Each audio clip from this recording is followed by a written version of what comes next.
తెలంగాణ నిధులను ఒక్క కొడంగల్ నియోజకవర్గానికి మాత్రమే తీసుకెళ్తున్నారని సీఎం రేవంత్ రెడ్డిని ఉద్దేశించి తీవ్ర వ్యాఖ్యలు చేశారు ఆర్మూరు ఎమ్మెల్యే పైడి రాకేష్ రెడ్డి. ఒక్క కొడంగల్కే 1424 కోట్ల నిధులు వెళ్లాయంటూ ఆయన ఆరోపించారు. ఉత్తర తెలంగాణ ఆర్మూరు ప్రాంత నిధులను దక్షిణ తెలంగాణ మంత్రులు మళ్లించుకుపోతున్నారంటూ రాకేష్ రెడ్డి ఫైర్ అయ్యారు. ఆర్మూరుకు నిధులు ఇవ్వకపోతే కొడంగల్ వరకు పాదయాత్ర చేస్తాను అంటున్న ఆర్మూరు ఎమ్మెల్యే పైడి రాకేష్ రెడ్డితో మా నిజామాబాద్ ప్రతినిధి భూపతి ఫేస్ టు ఫేస్.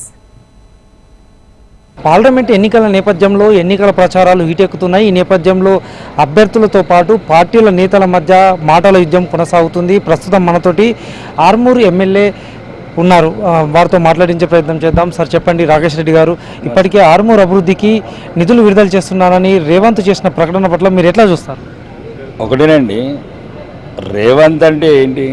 నా సహచార ఎమ్మెల్యే గౌరవనీయ ముఖ్యమంత్రి గారు మాకు రావాల్సిన నిధుల గురించి కొట్లాడుతున్నాను. దానికి సాక్ష్యం ఇగో 12/1 నాడు నుంచి మొదలుపెట్టిన అతను మొన్న ఒక అంటే ఆయన క్యారెక్టర్ 420 కాబట్టి నా శాసనసభ నియోజకవర్గమైన కేంద్రంలో ఆర్మూరులో తప్పుడు ఆరోపణ చేశాడు. విదేశాలకు వెళ్ళి వచ్చిన వ్యక్తులు ఏం చేశారు, 5 నెలలు ఏం చేశాడని. నేను విదేశాలకు వెళ్ళి వచ్చాను తప్ప బ్లాక్మెయిల్ చేసి రాజకీయాలకు రాలేదు ఎవరిని. పాయింట్ 1 అభివృద్ధి. తెలంగాణలో ఈరోజు 119 మంది ఎమ్మెల్యేలను కొట్లాడుతున్నాను ఆర్మూరు గురించి అంటే నేను ఒక్కనే. దానికి సాక్ష్యం ఇగో అనుమూల రేవంత్ రెడ్డి గారు ఆనరబుల్ చీఫ్ మినిస్టర్ 12/1 నుంచి మొత్తం ఇప్పటి వరకు 22 లెటర్లు ఇచ్చాను. ఏదైతే అనుమూల రేవంత్ రెడ్డి ఉత్తర తెలంగాణని దోసుకొని సెంట్రల్కి వెళ్ళి తీసుకొచ్చిన అప్పులు 30,000 కోట్లు అండ్ మా రాష్ట్ర బడ్జెట్ ఒక 30,000 కోట్లు, 60,000 కోట్లల్లో ఒక్కడు బందిపోటు దొంగ, చంబల్లోయల దొంగలు ఎట్లుంటారో బందిపోటు దొంగల్లాగా ప్రజాస్వామ్యంలో ముసుగేసుకొని భారత రాజ్యాంగం మీద ప్రమాణం చేసి ముఖ్యమంత్రిని అన్ని ప్రాంతాలను సమానంగా చూస్తున్న ఒక విలువలు లేని, గౌరవం లేని వ్యక్తి ఒక్క ప్రాంతం కొడంగల్కే తీసుకెళ్తున్నాడు. దానికి సాక్ష్యం చీఫ్ సెక్రటరీ గారికి లెటర్ ఇచ్చాం. ఏమని? 1424 కోట్లు కొండవేయండు. 1424 కోట్లు నువ్వు ఇచ్చేదే నాకు 16 కోట్లు, నాకు 1424 కోట్లు కావాలా? నీ కొడంగల్ ఎట్లా ఆర్మూరు అట్లా అప్పులు చేస్తే మీ మీదనే వేసుకుంటావా? ఎవడబ్బ సొమ్ము? మీ కుటుంబ సొమ్ము అయింది ఇది. నువ్వు 1500 కోట్లు కొండపోయి మాకు 15 కోట్లు బిచ్చమైతే నేమేమైనా ఈ బ్రోకర్ లాంటి మీ ముంగట ఏమైనా బిస్కెట్లు ఎత్తే మురిగే కుక్కలు, కాంగ్రెస్ కుక్కల్లాగా అనుకుంటున్నావు ఎట్లా? మీ కాంగ్రెస్ కార్యకర్తలాగా నువ్వు అంతందుకు అంతందుకు. మాకు రావాల్సిన న్యాయమైన వాటా, రాజ్యాంగబద్ధంగా ధర్మమైన వాటా వచ్చే వరకు పోరాడతాం. ఉత్తర తెలంగాణ కోసం, అదేవిధంగా ఆర్మూరు అభివృద్ధి కోసం మీరు నిధుల కోసము ఇప్పటికే రేవంత్ రెడ్డి కొడంగల్ నియోజకవర్గానికి పాదయాత్ర చేస్తా అంటున్నారు, అది ఎట్లా? అదే చెప్తున్నాను. అసెంబ్లీ సమావేశాల వరకు చూస్తాను.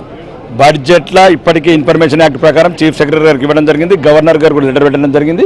ఇప్పటి వరకు ఈ 12 మంది మంత్రులు, ముఖ్యంగా దక్షిణ తెలంగాణ మంత్రులు ఎంత తీసుకెళ్లారో నియోజకవర్గాలకు, మా ఆర్మూరుకి ఎంత ఇచ్చారు, దాన్ని బట్టి పోరాటం. ఇవన్నిటికీ ఇప్పుడు చీఫ్ సెక్రటరీ గారు లెటర్ ఇవ్వడం జరిగింది. ఒకవేళ అసెంబ్లీ సమావేశాల లోపల నీకెంత తీసుకెళ్తావో, దక్షిణ తెలంగాణకి ఎంత తీసుకుపోతారో మీరు మా ఉత్తర తెలంగాణ జిల్లాలకు, మా ఆర్మూరు కాన్స్టిట్యూన్సీకి అంతే ఇవ్వాలని డిమాండ్ చేస్తా.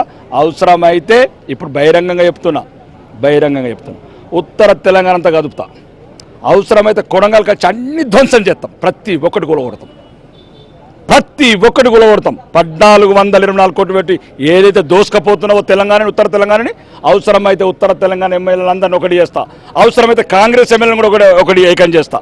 మొత్తం మమ్మల్ని దోసుకొని మా పన్నుల్ని తీసుకొని ఎట్లయితే చంబల్లోయ దొంగ, బందిపోటు దొంగల్లాగా మక్కన్ సింగ్ పులందేవిలాగా ఎట్లా తీసుకెళ్తున్నావో కొడంగల్కు అందరు ఎమ్మెల్యేలను తీసుకొచ్చి అసెంబ్లీ సమావేశంలో కాగానే మొత్తం ధ్వంసం చేస్తాం. కొడంగల్ ఏ అయితే మా డబ్బులు తీసుకొని కడుతున్నావో ప్రతి ఒక్కటి ధ్వంసం చేస్తాం, ప్రజాస్వామ్యం నిలబెడతాం.